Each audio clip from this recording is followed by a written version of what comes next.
Buenos días, les saluda la pastora Blanca Güey. Es un placer saludarles una vez más en nuestro canal de YouTube en el ministerio Shiloh Mission Ministries. Es un placer el tenerlos con nosotros una vez más. Quiero agradecerles por los likes, estar compartiendo este video y les pido que lo sigan compartiendo. Hay mucha gente con necesidad de escuchar la palabra de Dios y por favor, pégale a la campanita y comparta el video. Hoy vamos a hablar bajo el tema ¿qué pasó después de la resurrección de Jesús?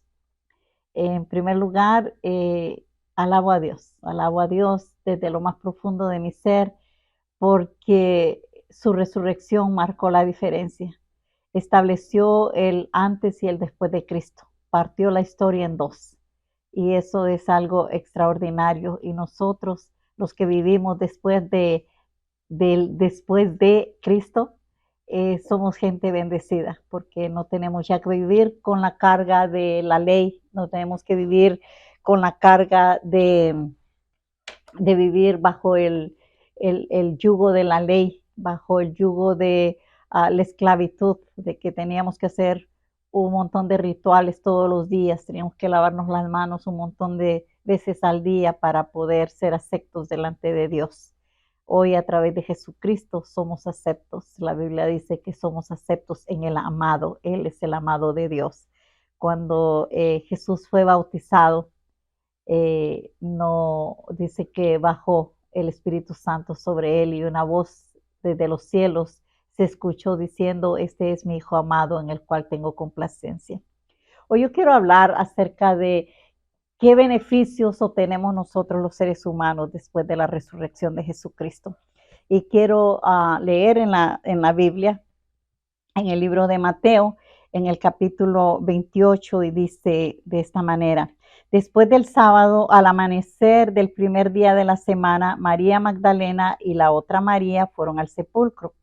Sucedió que hubo un terremoto violento porque un ángel del Señor bajó del cielo y acercándose al sepulcro quitó la piedra y se sentó sobre ella. Su aspecto era como el de un relámpago y su ropa era blanca como la nieve. Los guardias tuvieron tanto miedo de él que se pusieron a temblar y quedaron como muertos. El ángel dijo a las mujeres, no tengan miedo, sé que ustedes buscan a Jesús, el que fue crucificado. No está aquí, pues ha resucitado. Tal como dijo, vengan a ver el lugar donde lo pusieron. Luego vayan pronto a decirle a sus discípulos, Él se ha levantado de entre los muertos y va delante de ustedes a Galilea. Allí lo verán. Ahora ya lo saben. Así que las mujeres se alejaron a toda prisa del sepulcro, asustadas pero muy alegres, y corrieron a dar la noticia a los discípulos. En eso Jesús les salió al encuentro y las saludó. Ellas se le acercaron, le abrazaron los pies y lo adoraron. No tengan miedo, les dijo Jesús. Vayan a decirle a mis hermanos que se dirijan a Galilea y allí me verán. Cosas importantes que tenemos que sacar de esta lectura bíblica es de que Jesús ya no está en la cruz, ya no está en la cruz, así es de que ya no tenemos que adorar a una cruz, ya no tenemos que colgarnos un crucifijo aquí en el pecho para que nos proteja, ya no tenemos que adorar a un Cristo que está colgado en una cruz con sangre en su cabeza y en su rostro, porque Él no está ahí, ya Él no está ahí. ¿Y qué cosas sucedieron durante Jesús murió? Porque dice que 3 días se tardó Él en resucitar. A Él lo mataron o lo crucificaron en el día viernes. Y dice la Biblia en el libro de Efesios, dice Pablo, el apóstol Pablo, que Jesús no se quedó como todos los muertos que se quedan lógicamente en el sepulcro, ¿no?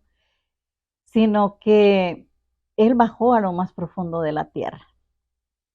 Y dice que fue y le arrebató las llaves al infierno y a la muerte. Y aquí le voy a explicar algo. Dice que Jesús bajó a las profundidades del abismo. Y le voy a hacer un poquito de historia. ¿Qué es el infierno y cómo se originó el infierno? Muy bien. El infierno se originó cuando Dios tiró a Satanás de su presencia. Dice que al principio él era un ángel de luz llamado Luzbel, Satanás. Así de que Satanás no tiene cachos ni es rojo, esas son invenciones. Él no es así, era un ángel de luz, era hermoso, de hermoso parecer, dice la Biblia, que en sí tenía instrumentos musicales integrados en sí mismo, en su persona. Y él era el encargado de dirigir la alabanza delante de Dios. Pero cuando él hizo contrataciones con otros ángeles y los indujo a traicionar a Dios, los indujo a rebelarse en contra de Dios. Entonces dice que Dios no anduvo peleando con él, no discutió, no le dijo, ay, ¿por qué me hiciste eso? No, simplemente le dijo, te vas de mi presencia. Y lo aventó como un relámpago, dice el libro de Isaías y de Ezequiel. Dice que lo aventó como un relámpago y lo mandó a lo más profundo de la tierra. Imagínense, se vino con una gran fuerza, una gran velocidad, él y sus demonios, y se formó un hoyo dentro de la tierra, en el centro de la tierra, a lo cual se le llama el abismo. Y eso es lo que es el infierno. Ahí ese lugar fue destinado para Satanás y los demonios que se rebelaron contra Dios, que eran ángeles y ahora son ángeles caídos y son ahora llamados lo que nosotros llamamos demonios y la Biblia los llama igual. Entonces, para ellos fue diseñado ese lugar. Pero Satanás quiere llevarse a todos los humanos con él a ese lugar.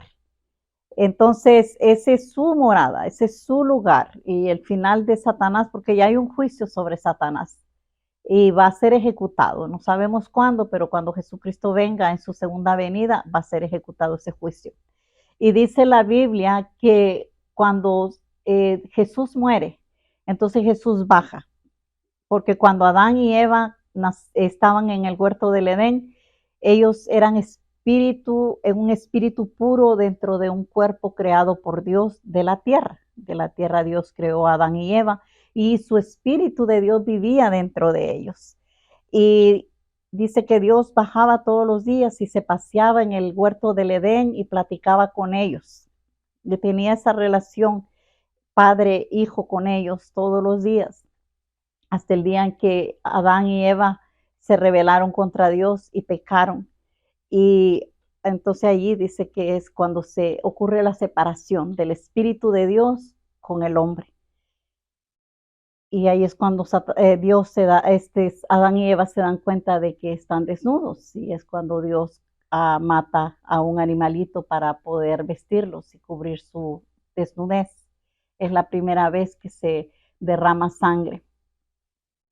Y Dios maldice también la tierra y le dice al hombre, ahora con esfuerzo y con el sudor de tu frente vas a trabajar y te vas a ganar tu sustento. Antes no era así, antes de que ellos pecaran. Entonces, cuando esto sucede, todos estos acontecimientos se dan, allí mismo en el jardín del Edén, Dios le da una promesa a Adán y a Eva y él le dice a Satanás, tú heriste serpiente, tú usaste la serpiente y tú heriste en el calcañal, pero mi generación, lo que salga de una mujer, va a herirte a ti en la cabeza. Y es lo que pasó cuando Jesús entregó su vida por nosotros, por la humanidad. Se generó una guerra por la salvación del ser humano. Y en esa guerra Jesús se entrega totalmente.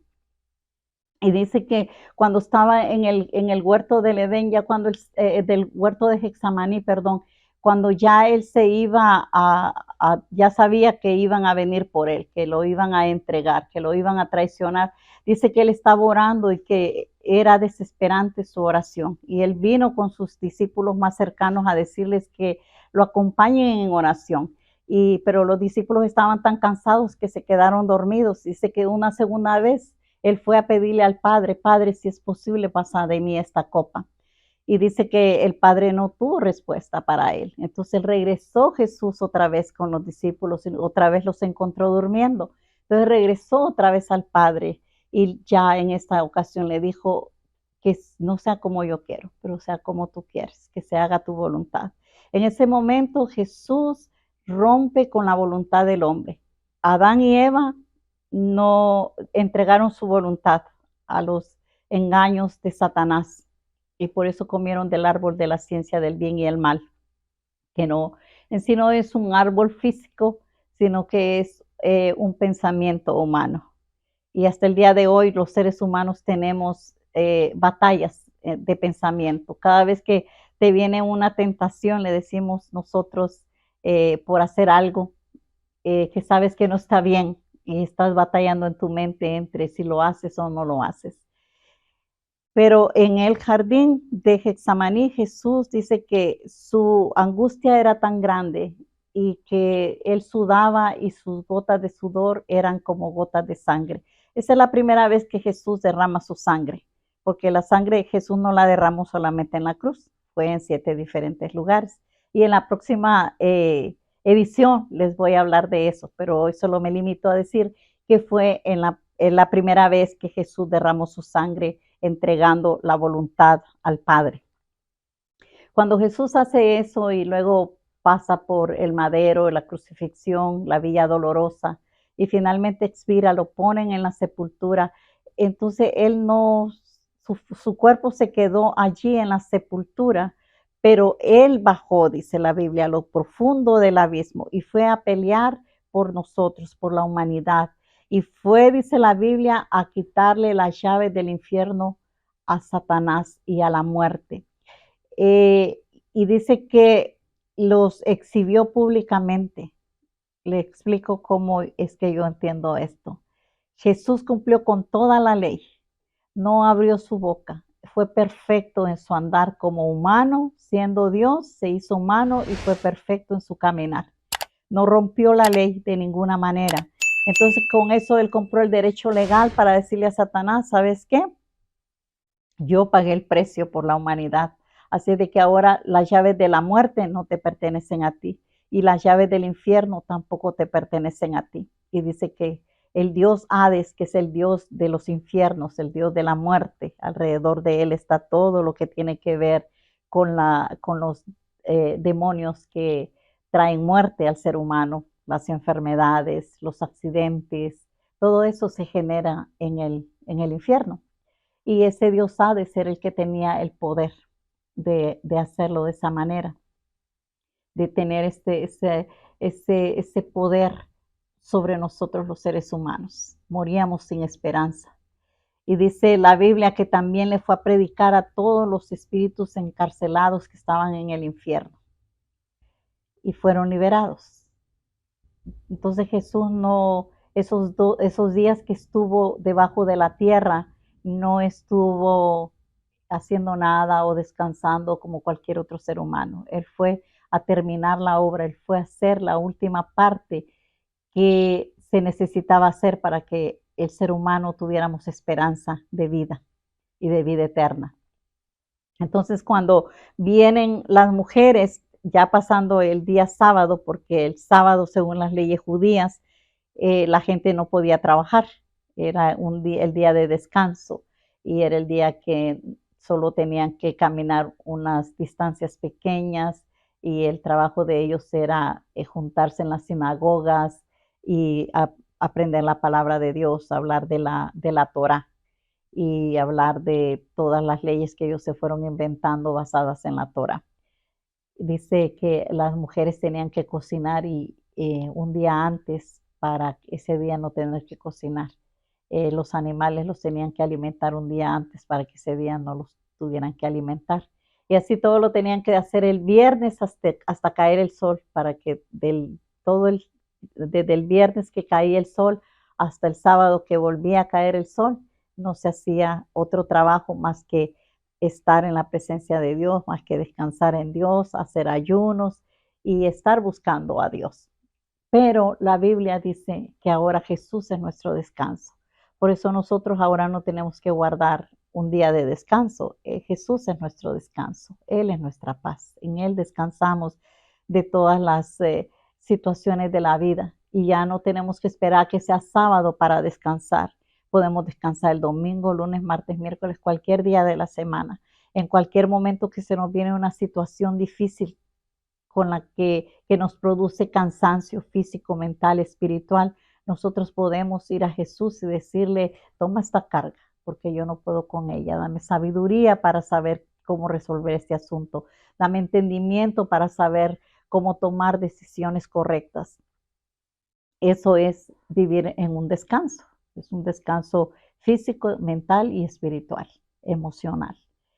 Entonces dice que cuando estas mujeres, volviendo al relato bíblico, van ya el día domingo a buscar a Jesús llevaban, dice, hierbas aromáticas para perfumar su cuerpo, como era la costumbre que así se hacía en aquellos tiempos.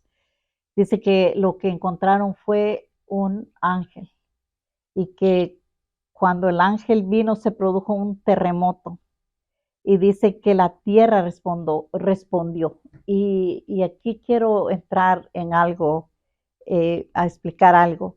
La tierra respondió a la resurrección de Cristo. La tierra respondió al anuncio de la resurrección de Jesucristo. ¿Qué tiene que ver la tierra con la resurrección de Cristo? Tiene que ver mucho, porque de tierra fuimos hechos nosotros los seres humanos.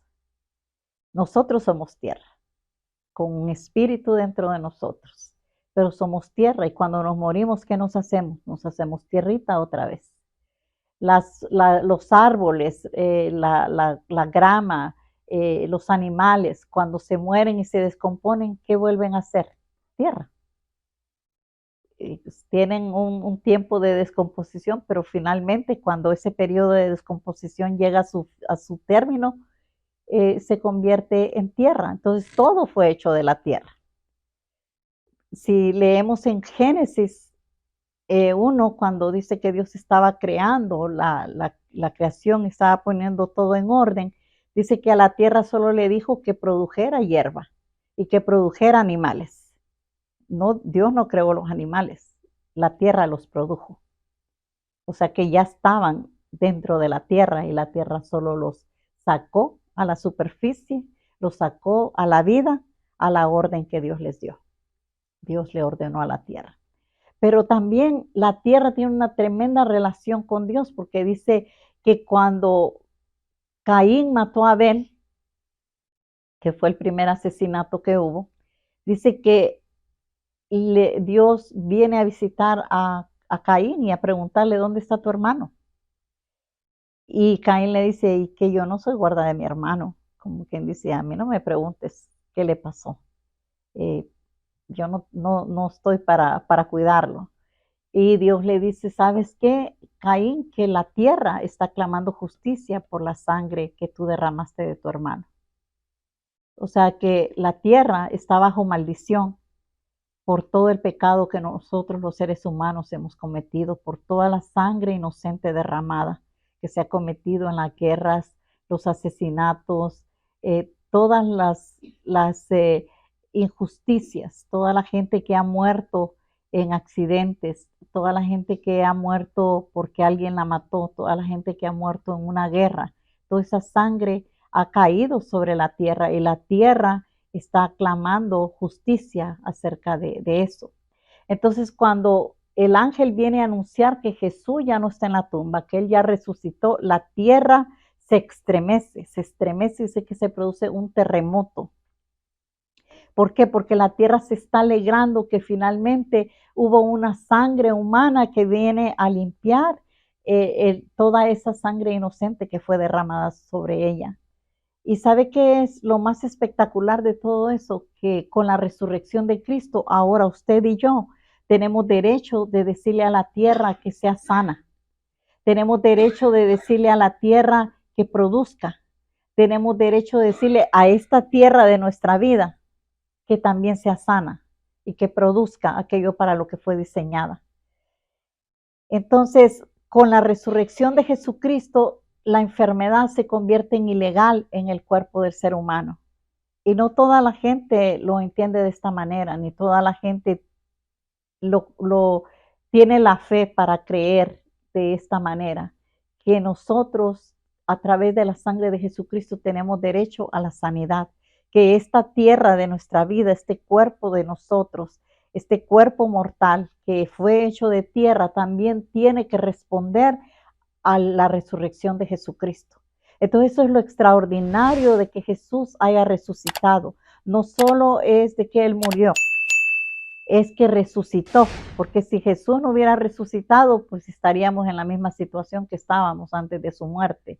Antes de la muerte de Jesús hubieron líderes religiosos, hubieron personas que se levantaron para tratar de establecer justicia y traer esperanza a la humanidad de aquellos días, pero se murieron y no resucitaron. Pero Jesús sí resucitó porque Jesús era el Hijo del Hombre. Jesús supo a qué Dios lo había enviado. Él vino y salió de Dios para que viniera a sanar a los heridos, a los quebrantados de corazón. Y en una ocasión Jesús dijo, yo soy el ungido. De mí habla el profeta Isaías cuando dice que fui ungido para sanar, que fui ungido para sanar el corazón y el espíritu quebrantado, que fui ungido para levantar a los paralíticos, que fui ungido para sanar a los enfermos, para darle vista a los ciegos y para darle oído a los que no podían escuchar. Y ahora Jesús nos ha dado esa autoridad a nosotros los seres humanos, a los que creemos en su palabra. Por eso yo siempre recalco, yo no le digo a la gente vaya a meterse a una iglesia, es bueno congregarse, es bueno tener alguien que te enseñe más de la palabra, alguien que sabe más que tú, alguien que ha tenido mayor trayectoria en el mundo, en una relación con Dios. Es bueno eso, pero eso no te trae salvación y eso no te garantiza que tú vas a ser mejor, que vas a ser mejor persona. Lo que te garantiza y me garantiza a mí que vamos a ser mejores cada día y que vamos a ir de gloria en gloria es nuestra relación con Jesucristo, es nuestra relación con ese Cristo resucitado, que repito, ya no está en una cruz, ya no lo busque en una cruz, ya no vaya a prenderle velas a una iglesia, ya no compre un crucifijo y le hace un altar en su casa, ya no haga eso. Eso no está correcto. Eso no es aceptable delante de Dios. Eso se llama idolatría. Lo que es aceptable delante de Dios es que usted, por la fe en Cristo Jesús, vaya al Padre y diga, aquí estoy, presentándome delante de ti, Dios, en el nombre de Jesús. Y es aceptable que usted vaya a Jesús y le diga, Jesús, te acepto como mi Salvador. Te acepto que te necesito en mi vida. Acepto que tú eres el perfecto que me puedes dar salvación. Acepto que tú eres mi redención, que tú pagaste el precio para que yo fuera redimida. Y le explico qué significa esto, porque a veces hablamos en esos términos y la gente que no ha tenido un background o un historial eh, bíblico, que no ha leído la Biblia, no entiende de qué estamos hablando. Pero lo que significa esto es de que usted y yo estábamos condenados a morir. Y al morir íbamos a ir al infierno, a ese lugar que ya le expliqué que fue creado para Satanás y sus demonios. Ahí donde dice la Biblia, lo describe que es un lugar donde el gusano no muere y donde dice que hay fuego completamente, pero el cuerpo no se quema, sino que solo está sintiendo el, el, el dolor de que te estás quemando, pero no te terminas de quemar. Allí eternamente está este lugar de tormento y la Biblia dice que allí es un lugar donde está el crujido y el gemir de dientes, porque es un dolor que no puedes tolerar, pero que no te mata. Eso es el infierno. Entonces, para allí nosotros estábamos encaminados a ir, estábamos condenados a ir a ese lugar, pero Jesús vino a pagar el precio. Y se lo pongo de una forma más sencilla, por ejemplo, usted oímos en las noticias en muchas ocasiones que alguien secuestró a un hijo de un empresario o al hijo de un político o a una persona que tiene dinero para pagar una recompensa y a esa persona le dicen, si no me das tantos millones de dólares, no te devuelvo a tu hijo o a tu esposa o a tu familiar. ¿Y qué hace el familiar? Saca su dinero, saca sus ahorros, vende propiedades para pagar ese precio, esa recompensa que le están pidiendo por la persona amada. Y la paga. Y en algunas ocasiones le devuelven a la persona viva, en otras ocasiones le devuelven el cuerpo y a veces ni siquiera el cuerpo. Pero eso fue lo que Jesús hizo.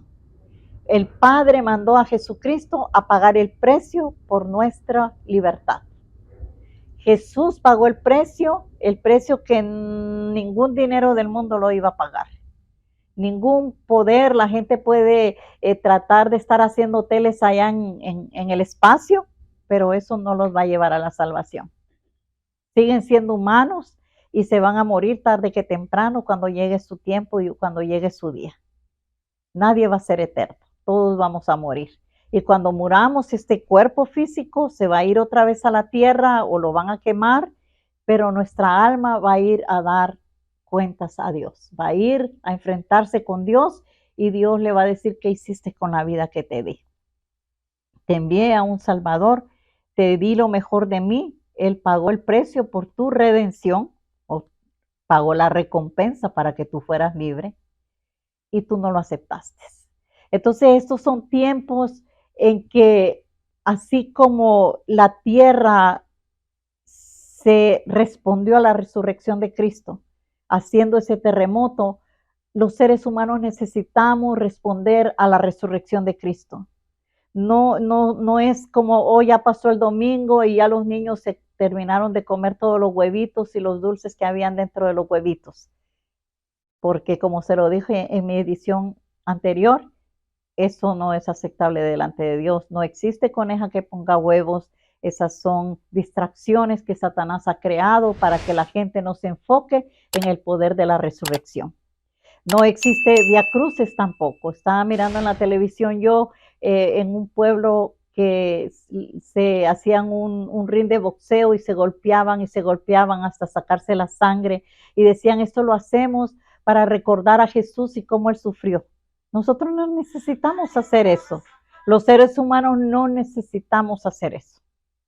No necesitamos golpearnos, no necesitamos lacerarnos, no necesitamos caminar de rodillas, no necesitamos darnos con un látigo en la espalda, no necesitamos ponernos una corona de espinas, porque Jesús ya hizo eso por nosotros, Él ya pagó el precio. Y este cuerpo, esta tierra con un espíritu dentro, que es lo que somos nosotros los seres humanos, necesita responder a la resurrección.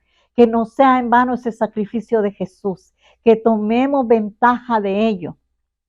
Imagínese usted, si a usted le secuestraron a un hijo y usted fue y vendió su casa o vendió su negocio para pagar el precio para que ese hijo se lo devolvieran con vida y se lo devuelven con vida. ¿Usted no cree que ese hijo suyo va a estar contento y va a estar brincando de alegría porque usted le compró la vida, usted pagó el precio para que no lo mataran? Entonces nosotros deberíamos de ser así, deberíamos de ya no poner eso en el pasado, ya pasó la Semana Santa, que no existe Semana Santa, o ya pasó la Pascua, ya pasó la resurrección y ahora pues ya seguimos con nuestra vida diaria, ya seguimos a lo que viene, a lo que sigue, ya viene la otra festividad.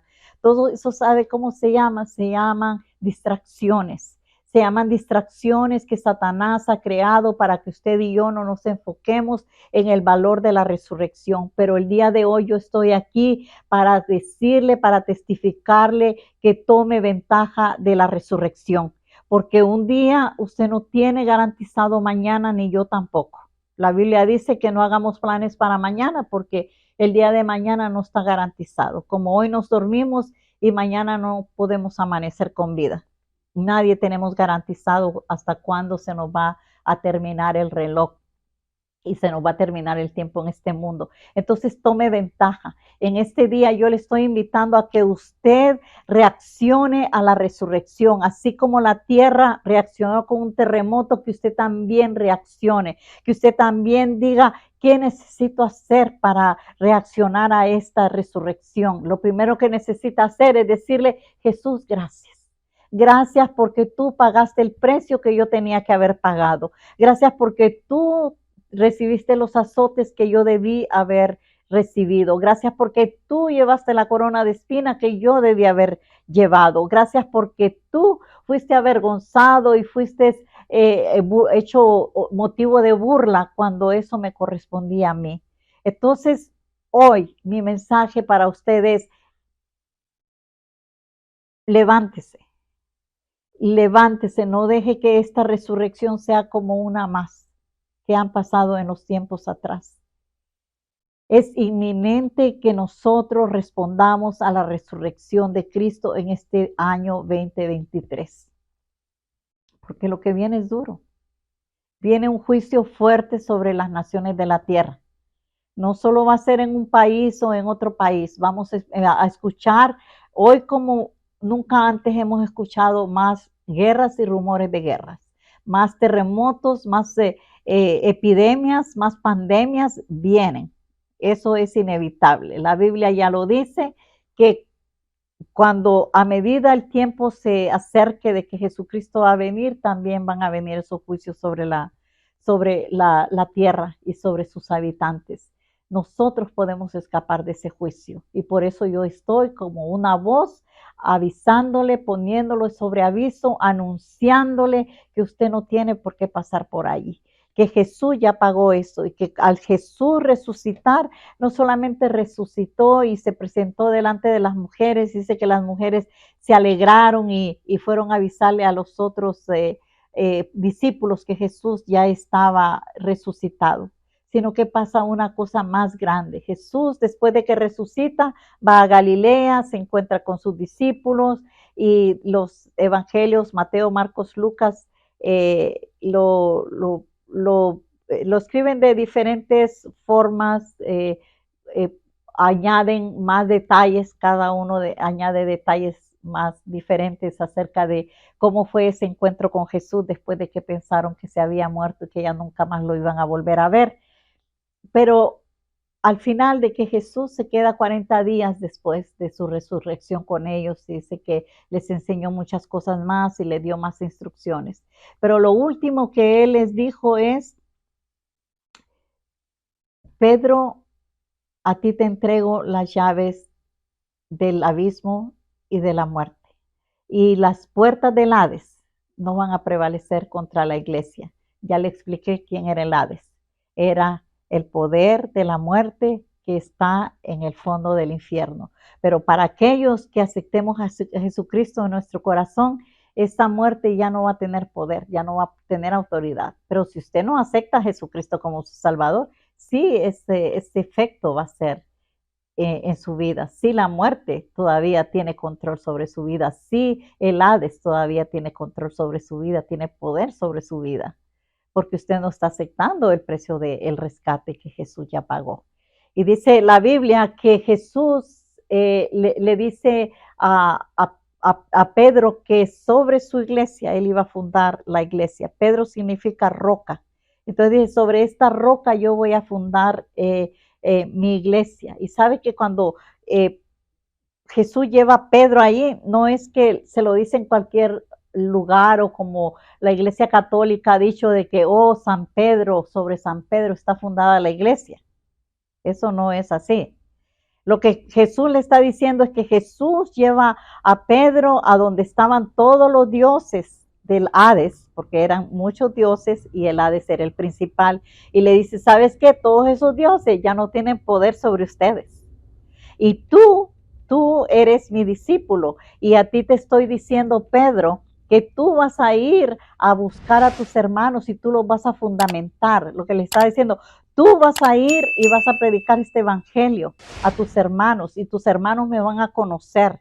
Y también le dice, y los hermanos de Cristo somos todos ahora los que creemos en Jesucristo, no es cualquiera, es el que ha aceptado el mandato de Jesucristo en su vida, es el que acepta a Jesús como su rey.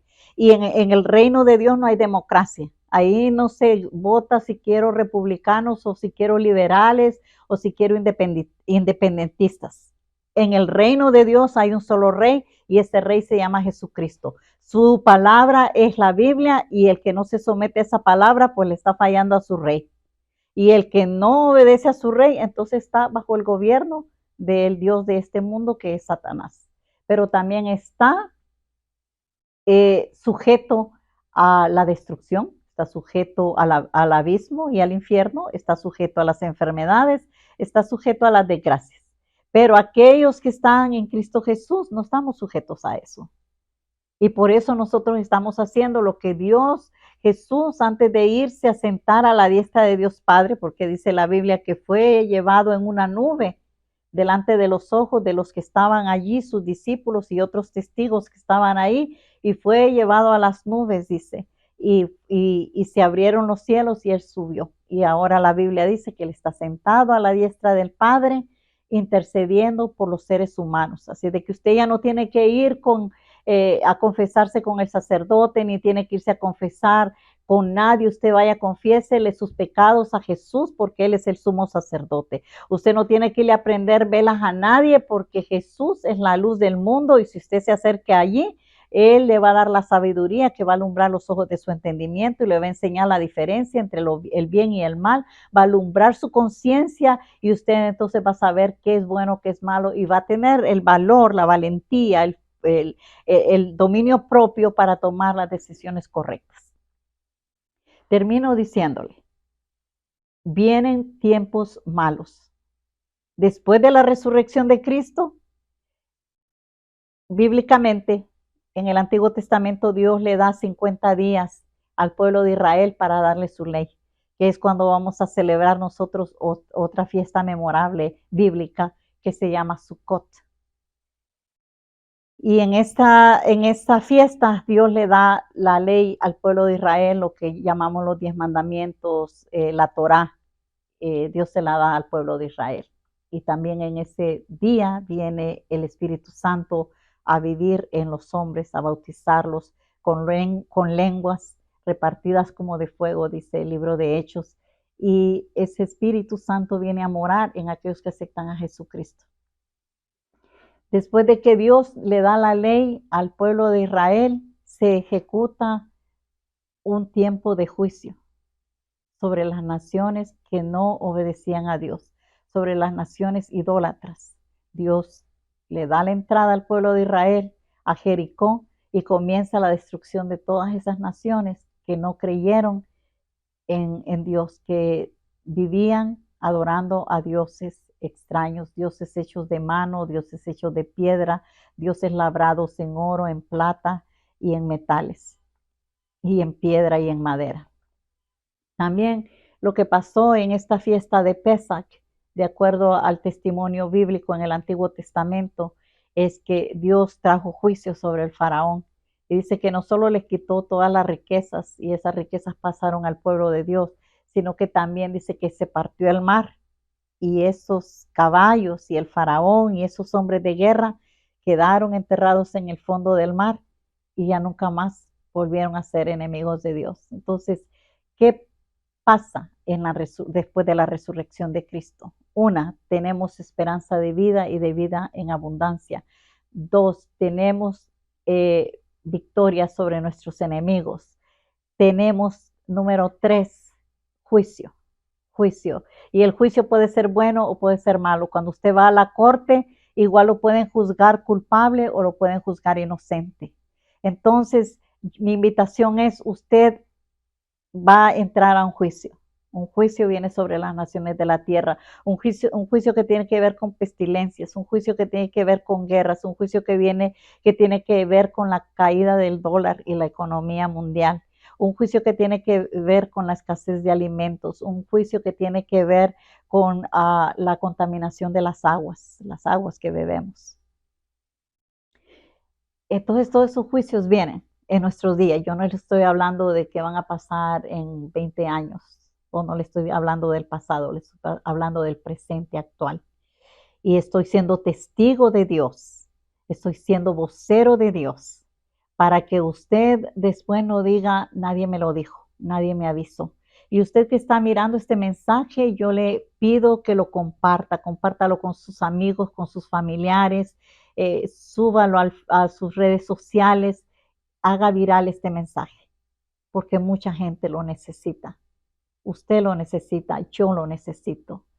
Los que estamos bajo el pacto de la resurrección de Cristo Jesús, los que aceptamos a Jesucristo como nuestro Rey, los que nos sometemos a las leyes de Dios, esos somos gente de pacto y vamos a ser protegidos, porque Dios no juzga al inicuo igual que juzga al que es hijo de Dios.